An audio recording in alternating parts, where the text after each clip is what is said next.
For the retrospective on Italian Western cinema, the Venice Festival of International Cinema pays tribute to the spaghetti western made in Italy during the 1960s and 70s with an exhibition of black and white pictures taken on location by the set's photographers.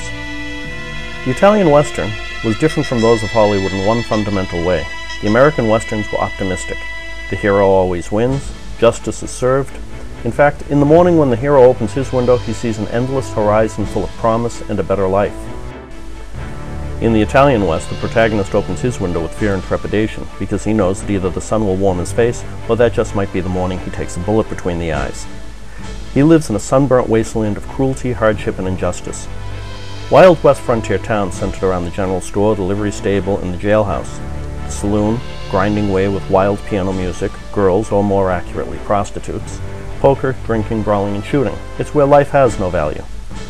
There is no refuge in this isolated landscape. Everyone lives lives built on quicksand. Their greed, anger, rage all become transforming elements, distorting and deforming the personality of the characters. It's the catalyst for their crimes, their passions, and their violence. When two men face each other down a deserted street, there will inevitably be a showdown. The hero wears a white hat while the villain wears a black hat. This isn't Hollywood. This is the spaghetti western. If the hat is white, it doesn't necessarily mean that he's good. In fact, no one was good, and their faces read like a map of their angry and tormented lives, the sun bearing testimony to each of their sins by branding their face with cracks and lines. Their faces straight out of a Caravaggio painting, with a pistol in hand and facing adversaries that are willing to do anything for a fistful of dollars. They were gunslingers, bounty hunters, sidewinders, opportunists and thieves, claim jumpers, rustlers, and scoundrels, all of them. On a typical Saturday afternoon at the theater, it might start out like this. The film is Django. The music swells, and we are transported, blurred and out of focus by blinding sun, and intense heat rising in waves from the arid waste. The desert, where holy men are cleansed and strengthened, and sinners are punished. The vast landscape becomes more than a vivid backdrop. It becomes a living character in the film. The camera slowly zooms in on a solitary figure. He comes into focus. It is a man dragging a coffin behind him. Saint? Sinner? We'll find out soon enough, but one thing is for sure. The empty coffin that he's dragging behind him will find an occupant soon enough. This is the hero. He is a lonely and proud man, and his pride is in that you'll treat him like a proud man, or be sorry that you ever saw him at all. He talks as a man of his age talks, with rude wit, a lively sense of the grotesque, a disgust for sham, and a contempt for pettiness.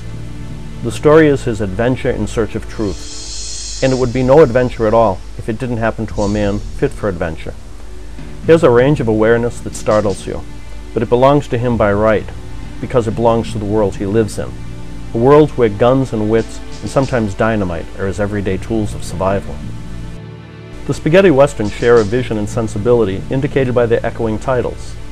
Titles like The Ruthless Four, Let's Go Kill, The Violent Breed, Every Man for Himself, The Hills Run Red, Desperado, Hour of Death, The Mercenary, Death Rides a Horse, Three Amens for Satan, Bounty Killer, No Room to Die, Vengeance is a dish best eaten cold, and if you meet Sartana, pray for your death.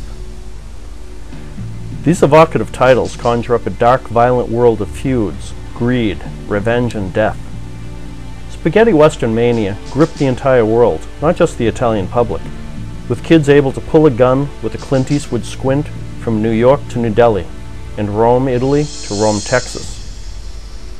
The films are directed by directors like Sergio Leone, Tinto Brasso, Damiano Damiani, Dario Argento, Enzo Castellari, Sergio Corbucci, also working with talent like Clint Eastwood, Lee Marvin, James Coburn, Orson Welles, Henry Fonda, Lee Van Cleef, Klaus Kinski, Jack Palance, Gian Maria Volonte, Claudia Cardinale, Eli Wallach, Franco Nero, Terence Hill and Bud Spencer, Johnny Garco, and Giuliano Gemma.